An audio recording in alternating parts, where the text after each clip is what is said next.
wabarakatuh. Apa kabar semuanya? Semoga kalian dalam keadaan sehat walafiat dan tetap semangat mengikuti pembelajaran jarak jauh. Pada video kali ini, kita akan membahas mengenai unsur atau kaidah kebahasaan yang terdapat pada teks anekdot. Kaidah yang pertama, kalimat yang menyatakan peristiwa masa lalu, yaitu kalimat yang menyatakan atau memaparkan peristiwa yang terjadi di masa lalu atau sudah terjadi. Biasanya menggunakan kata seperti zaman dahulu, dahulu kala, beberapa tahun ke belakang, dan sebagainya. Kaidah yang kedua, kalimat retoris. Kalimat retoris merupakan pertanyaan yang tidak perlu dijawab. Retoris adalah majas yang berupa pertanyaan yang sebenarnya tidak perlu dijawab, karena jawaban atau maksud si penanya sudah terkandung dalam pertanyaan tersebut. Contohnya, panas bukan matahari itu? Kaidah yang ketiga, penggunaan konjungsi temporal. Konjungsi temporal merupakan konjungsi yang menandakan adanya hubungan waktu antara satu klausa dalam bahasa Indonesia dengan klausa lainnya. Contohnya, sejak, sedari, tatkala, ketika, dan sebagainya. Kaidah yang keempat, penggunaan kata kerja aksi. Kata kerja aksi atau verba adalah kata yang menggambarkan proses, perbuatan, atau keadaan sebagaimana dijelaskan dalam KBBI. Dengan demikian, bisa diartikan kata kerja menunjukkan suatu tindakan atau aktivitas yang dilakukan oleh subjek. Yang kelima, penggunaan kalimat perintah. Kalimat perintah merupakan kalimat yang mengandung makna memerintah atau meminta seseorang untuk melakukan sesuatu sesuai dengan apa yang diinginkan oleh penutur atau penulisnya. Contoh, bawa bibit itu kemari. Yang keenam, penggunaan kalimat seru.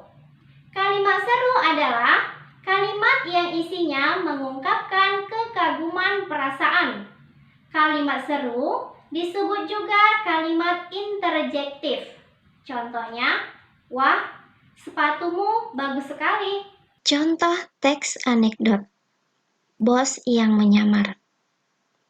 Pada suatu hari, seorang bos di sebuah perusahaan besar tiba-tiba melakukan inspeksi mendadak ke pabriknya untuk melihat kinerja para karyawannya.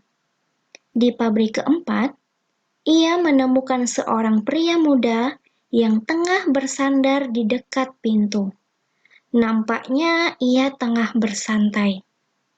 Semua pekerja yang ada di ruangan itu tengah sibuk bekerja, kecuali dirinya. Si bos segera menghampiri pemuda tersebut. Bos berkata, "Berapa gajimu seminggu?" Dengan sedikit terkejut sambil melihat ke arah si bos, lalu pemuda tersebut menjawab, sekitar 300.000 rupiah per minggu. Kenapa memangnya?" Si bos mengeluarkan dompetnya dan mengambil 6 lembar uang 100 ribuan. Ia mengulurkannya pada si pemuda. "Ini gajimu untuk 2 minggu dan cepat pergi dari sini. Aku tak mau melihatmu lagi," kata si bos. Dengan keterkejutan luar biasa dan juga takut, si pemuda segera meninggalkan tempat tersebut tanpa banyak bicara. Lalu, dengan muka berwibawa, Si bos melihat para stafnya yang sedari tadi memperhatikan peristiwa tersebut. Bagaimana? Tidak enak bukan kena sidak? Nah, itulah akibatnya jika bermalas-malasan. Oleh karena itu, saat bekerja jangan malas-malasan. Adakah yang tahu dari divisi manakah pemuda pemalas tersebut? Seketika suasana menjadi hening, sampai akhirnya seorang staf menjawab dengan sedikit ketakutan. Ia tak bekerja di sini. Ia adalah pengantar pizza yang mengantar pesanan personalia, jawab karyawan. Si bos pun terkejut bukan main. Dengan muka merah karena malu, si bos pun segera pergi dari hadapan karyawannya. Selanjutnya, kita akan menganalisis unsur kebahasaan yang terdapat pada teks anekdot tersebut. Unsur yang pertama, menggunakan kalimat yang menyatakan masa lalu.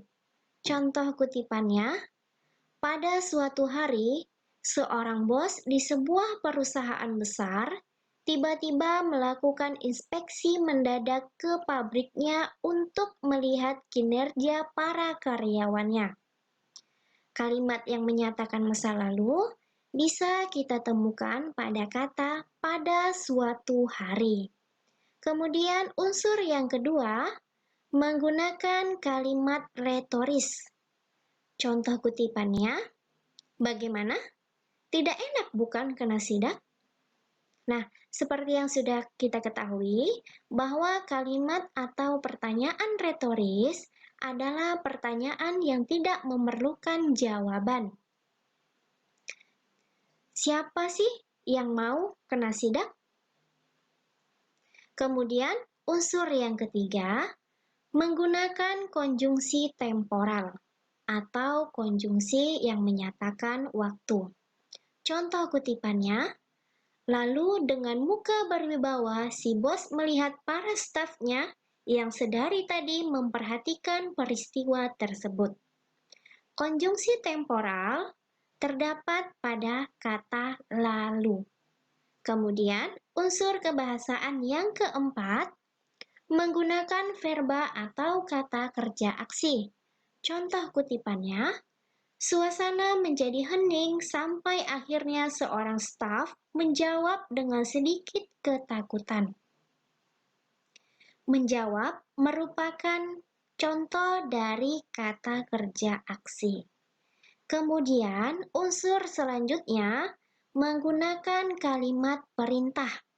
Contoh kutipannya, ini gajimu untuk 2 minggu dan cepat pergi dari sini. Aku tak mau melihatmu lagi.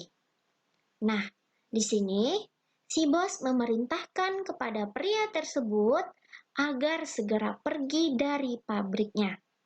Kemudian, unsur yang terakhir menggunakan kalimat seru. Contoh kutipannya, nah, itulah akibatnya jika bermalas-malasan. Kalimat seru biasanya ditandai dengan partikel nah dan lah. Sekian materi kita pada video kali ini. Sampai bertemu di video selanjutnya. Wassalamualaikum warahmatullahi wabarakatuh.